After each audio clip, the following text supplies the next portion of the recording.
Hey everyone, hope you're all doing well. In this episode, I'm going to go over another cool blues lick. This time it's coming out of the A Major Pentatonic scale, and there's a couple different techniques involved. So first I'll kind of play the lick and then break it down and go over everything in detail with you. Hope you like it.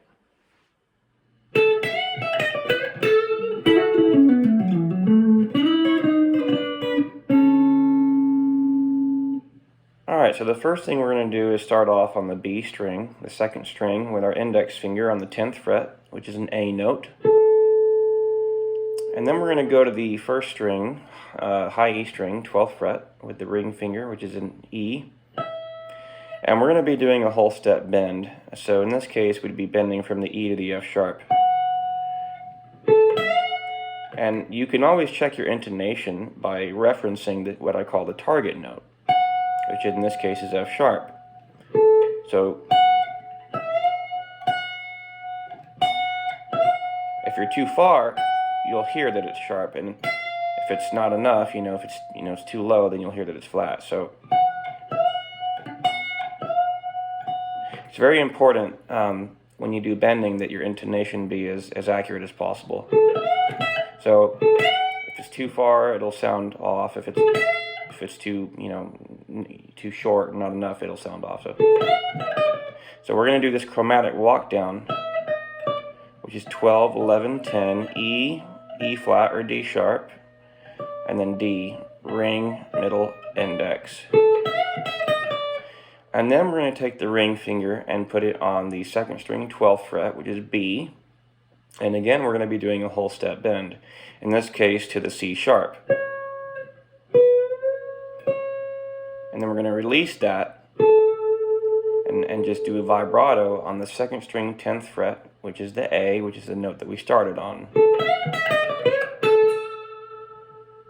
And when it comes to vibrato, there's really, in my opinion, there's no right or wrong way of doing vibrato, artistically speaking. There's some people like short, quick vibratos. Some people like more spastic, wider vibratos. It's really just player preference. It's not like bending. With bending, you're either in tune or you're not. Vibrato, there's a lot more leeway as far as how you do it. It's based on what you like as far as the sound. Having said that, there are proper techniques that we want to use. This type of guitar, which is Les Paul, does not have a whammy bar, so we can't really count that. But we could do we could wiggle just using the finger. That I find is not as efficient. If you're doing a really brief, short vibrato here that's not too strenuous, that might be fine. You could rock back and forth, kind of like you would see a violinist do. That's more common on like the classical guitar, where they do that kind of stuff. On the electric guitar, in rock and blues and country and all that kind of stuff, typically what we do is we shake the wrist like this.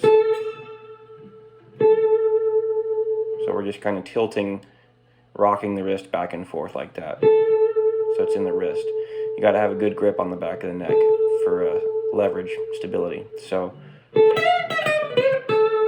that's the first part. Then we're going to go to the G string, third string, 9th fret with the index, which is an E. We're also going to place the middle finger on the B string, second string, 10th fret, which is A. So you have E and A. And we're going to pluck those two together, which is a perfect fourth interval. But we're also going to be doing a hammer-on with our ring finger onto the G string, 11th fret, which is F sharp. So E to F sharp. But we want to make sure that this middle finger note, the A, that it still rings underneath that. So you don't want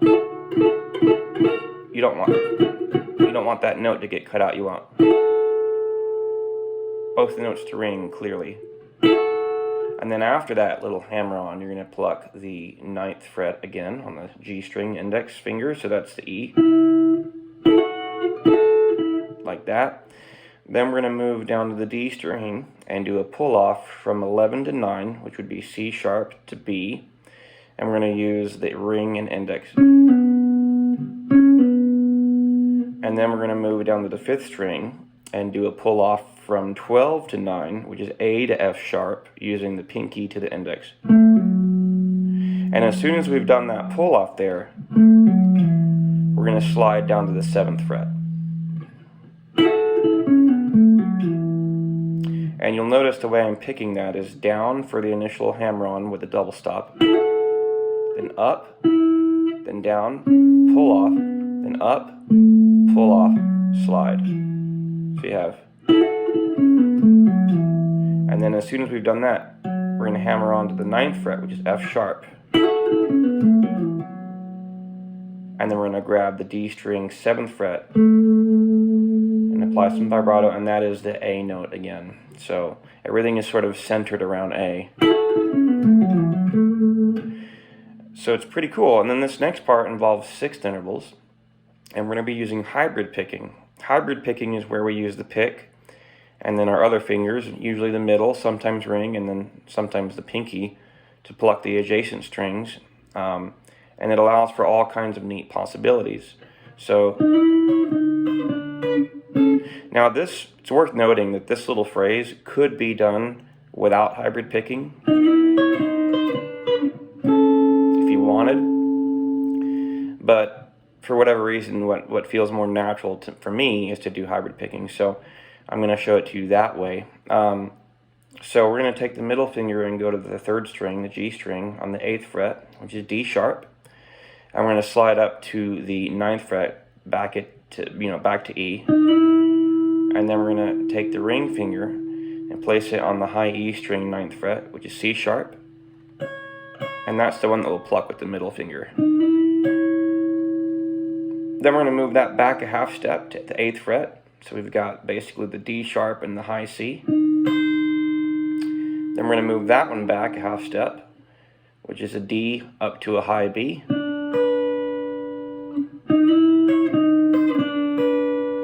And then we're going to end with a C sharp up to an A. So that's where the middle finger is on the 3rd string, 6th fret, and then the index is on the 1st string, 5th fret. And I'm plucking those together at the same time. So the first 3 intervals there are staggered. Then slight rest, and then you do that. So these intervals here are major 6s. And then this one's a minor 6th, which is actually part of the A chord anyway, the C sharp up to the A.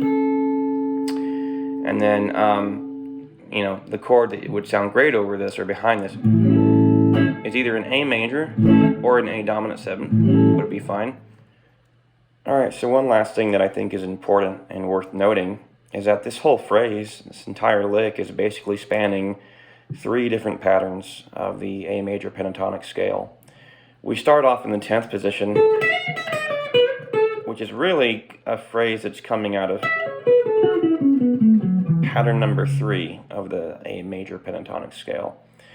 When we do that slide, we have shifted down to the 7th position, and we're now, playing out of pattern 2.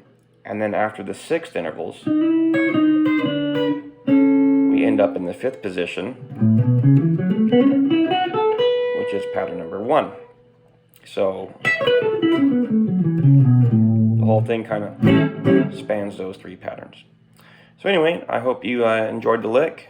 Have fun with it, and as usual, take it and run with it. See what all you can come up with and what all inspires. So we'll see you guys next time. Take care.